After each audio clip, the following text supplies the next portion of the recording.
Hello there, it's Tristan the Piston Ogilvy alongside Lightning Luke Riley for part deux, Dear. which we're saying the French word for two in honor of our Ubisoft friends. Yeah. I don't know, I'm quickly falling into a pit. Luke, you are currently busy reviewing the crew. This is the second part of a review in progress commentary series. So you've been playing for about 3 days now? Yeah, about 3 days. Not as much today on account of some, fantastic news down here where GTA 5's been yanked from the shelves of several department stores. But that's neither here nor there. The crew, I played it a good deal yesterday, a little bit last yesterday evening and that sort of stuff. I've progressed. As you may see, here's my faction reward. There's so many meta sort of games and all this kind of stuff to the crew. Right. It's a little... like I said, in my initial thoughts, there's a lot of maths that just gets blasted into your face at all times. Big face load of maths. Like, here's your money. And anyway, so got down to Miami, driving down through the south of the US here. Mm-hmm. America's Wang.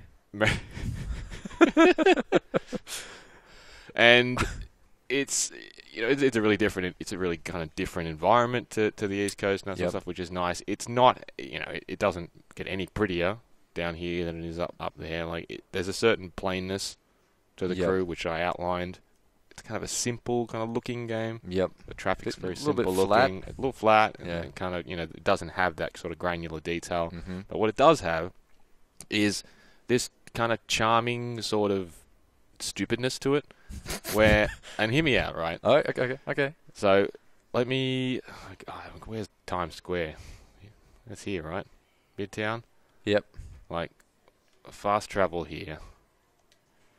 And this, mind you, I'm all the way down the bottom of the country. Mm-hmm. Bang, fast traveling takes a few seconds, and then you're here. It's pretty swift. It's like technically it's impressive, and I know they achieved that via a more sort of simple looking game than most other sort of smaller open world games. But it's cool. But this is New York, and I mean, like it doesn't have the density of traffic. It doesn't feel a lot like New York. It just kind of looks kind of like New York. Yep. But yeah, on the flip side, as I was driving down here, like as I was driving down to Miami, I was like, oh, Cape Canaveral. It's like, oh, that's kind of cool. I'm going to go to Cape Canaveral. And any shuttle launches? Well, no shuttle launches, but let me just fast travel here. Okay.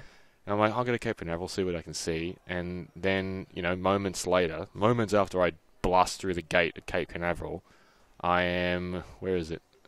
Is that... Oh, that's a big hangar, I think. I wonder if I can spot it. Oh, there it is, yeah. Whoa. I'm doing donuts around a space shuttle. That's just cool. because. You know what I mean? Awesome. So it doesn't take itself too seriously. It probably could have taken itself less seriously, actually, to be honest, but you know what I mean? Yeah.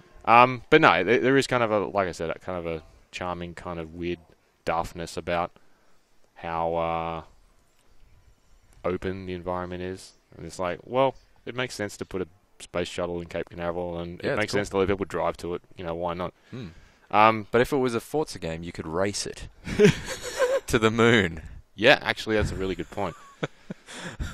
That would be the showcase event to end all showcase events. Yeah. So yeah, I mean, I have been doing, going through the story missions, and there is, definitely a finite amount of mission types in this game. They're either kind of a conventional kind of race, or the missions are characterized by these diamond shapes. This one is locked still because I don't have the skill for it. So what's this? The skill level 22. So I'm a level 21. So again, I'm not very far off. I don't know whether or not it's just because I'm just doing just enough of the skill challenges, just well enough at the missions, that I seem to be not having to grind too much to just keep going on with the story. Right. On this occasion, I think this is the only story mission I've got that's pending. It's got that little exclamation point.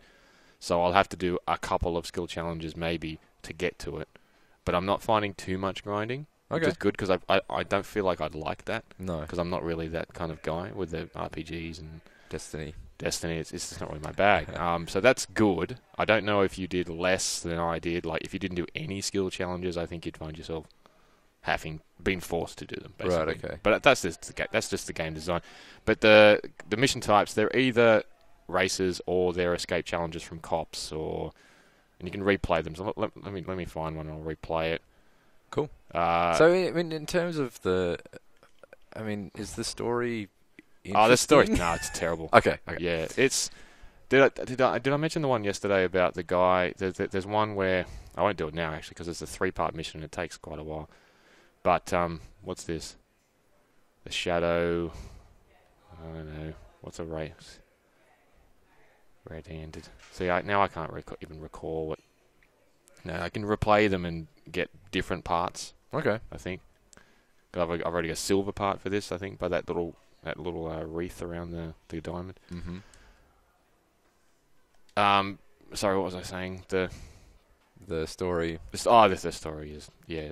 There was one mission where it's like, I need to get these people out of town, but to do so I needed a car with 4 seats, so I had to go and race this guy to get his car, and then I had to escape from the cops in that car, and then I had to go into Manhattan, but then in order to get these people to the airport, to the bus station, sorry, actually.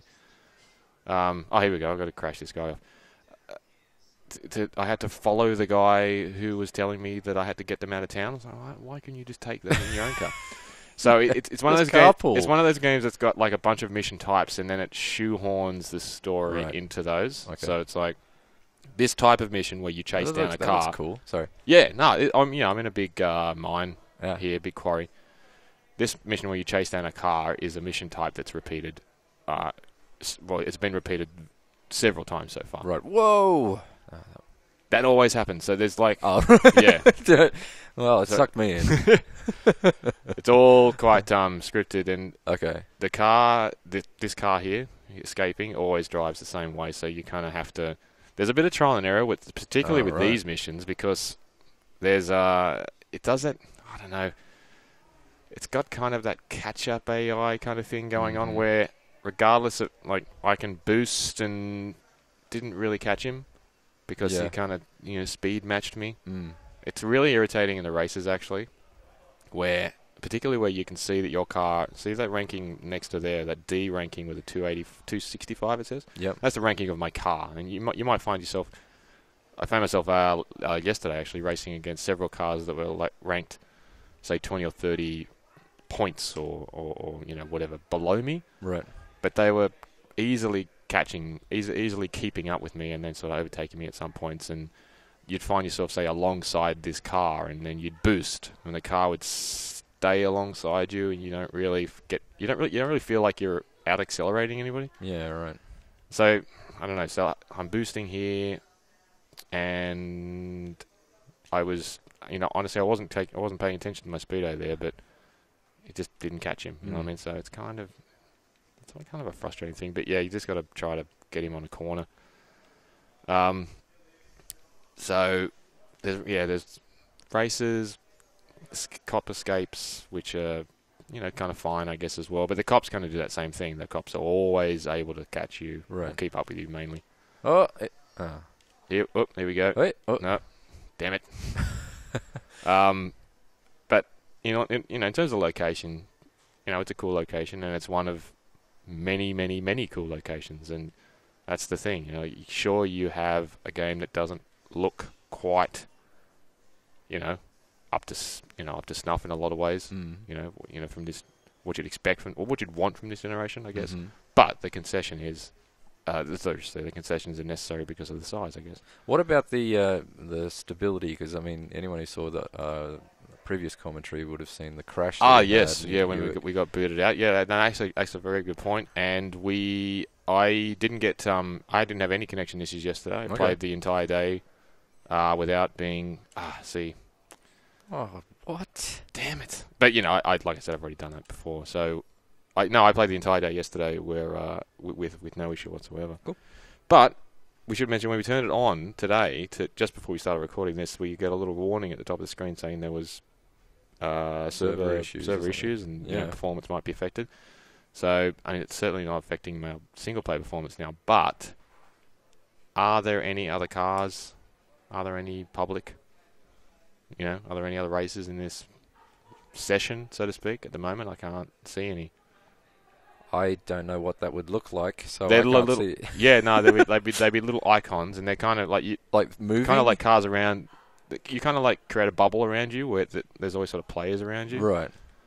So I don't know. Maybe that's associated with that at the moment. With the server issues. Yeah, it actually brings me to a point that I invited on the review. I invited people to ask questions if there was anything they wanted me to touch on. Cool. When I was playing, and it's one of them was do you if you're playing this for the strictly single player experience, do you think there's enough to justify purchase? Well, I mean, I'm still in the process of playing it, so I'm not quite sure yet. But regarding the server disconnection that they obviously witnessed when they watched the day one video, do you think there's enough justification for their single-player mode to have to require this constant online connection? Well, actually, it's a good question. It's one that I don't quite know if I have an answer to because I'm not a game creator. I don't make games, so I don't know what the technical reason this game has for requiring to be always connected. If you do want to play off, if you just want to play just single-player, not really sure, to be honest. It doesn't feel like it has to be if you just wanted to play offline. Right. But by the same token, that mission I just played then, if I played it co-op, if there had been people that I was available to play co-op with or friends that I'd arranged to play co-op with, then you're all taking down that car together. And it becomes a lot easier. So it's a game that very much... It's like Destiny, like when you and Lucy played Destiny. It's a game that wants you to play with other people. So that's the design. So that's, that's basically the essence of that is the essence of the game, really. So, so is every mission co-op capable? Yeah, every mission. Okay. Well, every mission so far. So I press. I guarantee. I think I pressed that, and it's gonna. No, invitation's pending. Oh. No one accepted the invitation. Yeah, no, apparently not. But you can play it all, solo. Right. But yeah, there's I don't know. I was gonna get. There was another question I wanted to get to, but I'm aware that right now you're just watching a menu screen and I'm trying to read and I can't do the same things at once. But the actually that's what I want to talk about. The soundtrack, which is rubbish. Okay. As in the radio? No, sorry. The music, or in terms of the mixing of the engine audio, or everything? that too. I think. I mean, I chatted about that. I think in the text of right. Okay. In the text of my first review I update. don't read text. But okay. Let me do this race. I think it's just the engines aren't quite juicy enough. Like the engines sound fine, but they don't sound like they've been mixed loud enough. And I don't know if there's enough nuance in the audio controls for me to bring the engines up. There's you can bring up the effects and you can push the music and the speech down, but I don't think you can isolate just like the engines over, say, other noises. Right. Which is kind of, I don't know. That's something that could probably massage, I guess, post-release. But in terms of the soundtrack itself, it's just so forgettable. There's a couple of tracks that I hear every now and then. I go, oh, I like that song. But then there's so much stuff that just glosses by me, and that may be because I just don't listen to any new music. That could be it.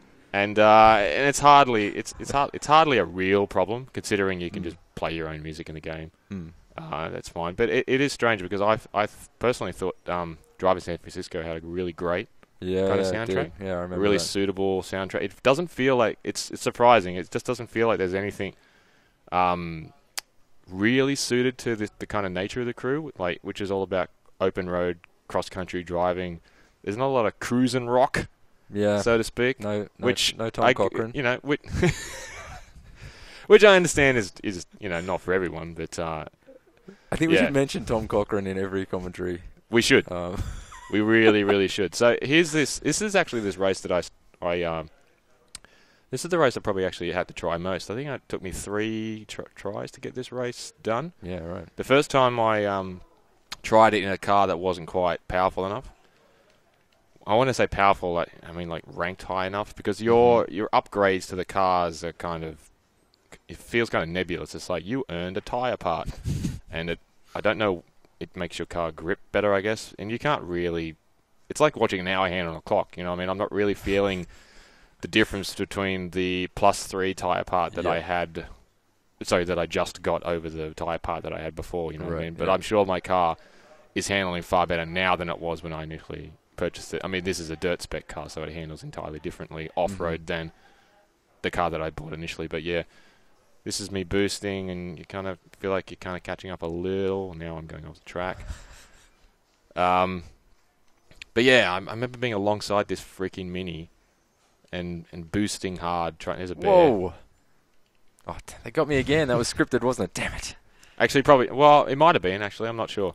There's moments where if you can pass through the animals. Okay. Very rarely though. Right. All right. Hang on. Where is that car? I've actually progressed a little bit since this race, so maybe it'll be easier than because look at this. These other cars are this Mini that I'm in front of. Jax. You can see he's a D170, and I'm a D265. Whatever that means, but it feels like I should just be able to boost away from that guy, but he's still right there. Yeah. You know what I mean? So anyway, I guess however the gameplay is tuned, it's tuned to not let you just run away and just crush everything, I guess, maybe. I'm not really sure. I'm getting used to this big old blue bar above me, because you can turn the monorail track. Yeah, you can turn off the monorail track when you're in sort of free drive, so you don't have to always drive to your objectives with this big-ass blue thing above the screen, but I've sort of left it on during the... It is weird, though, right? It is. Well, here's the thing, because you can grind missions that you've previously played, so now I don't have to go doing skill challenges. I can go and do that new mission, because I'm now on level 22 or whatever, and I earn a new part, and I skip through this because I don't... Oh, okay, I must have already had that part, so I convert it to bucks. Right. And I get $12 because the crew is kind of stingy with cash. $12? Yep, $12. Oh. And the cars cost hundreds of thousands of bucks. I don't know how many bucks have I got. I've forgotten. Because I've been playing, like I said, I've been playing for several days now. Let me skip through this. How many bucks? I've got 94,299 bucks.